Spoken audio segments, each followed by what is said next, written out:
בהקשר של היורוליג. דיברנו על קליעה באופן כללי. כן, והנה החטיפה של בן שרף. אז הזכרנו את בן. קלאמר זה זריקה. קלאמר נכנס עם ההוצאה לבן שרף. אין הרבה זמן, איזה יופי שרף מסיים את זה.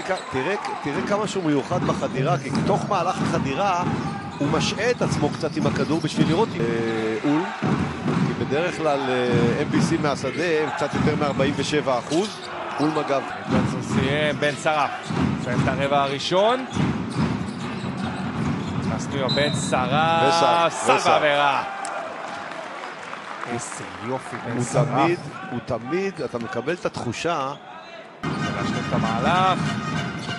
5 נקודות לבן שרף. כמעט 6 נקודות, מעל 44% ל3. בן שרף נכנס פנימה עם האסיסט ליאלו. כמו אצל MBC כרגע זה מרגיש פחות שהם מחליפים סלים, הם צריכים להשיג עצירות מעול, אבל לא מהשחקן הזה, בן שרף. ולא כשיתנו לו, ימשיכו לתת לו לחדור שמאלה עם יד שמאל. את הביטחון, לבוא ולשחק רגוע, ועוד פעם, שמאלה, תגידו, לא תלמדו כבר? לא תלמדו?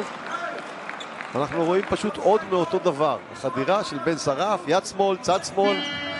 למה לא? נותנים לך תיקן. זוכר בעז.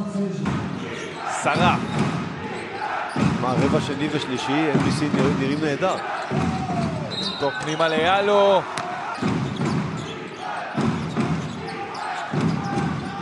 רוצה לקחת, אבל חוסמים את הנתיב, אז לוקח מחצי מרחק יש. בדיוק.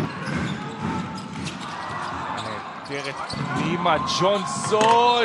לא על בן שרף, אבל יש שווה. כן, אבל מנה סל, תשמע, יפה.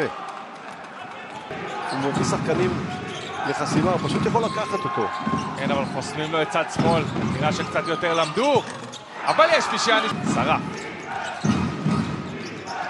תקוע. פנימה מסתובב, שוב חצי מרחק, איזה יופי בן שרף.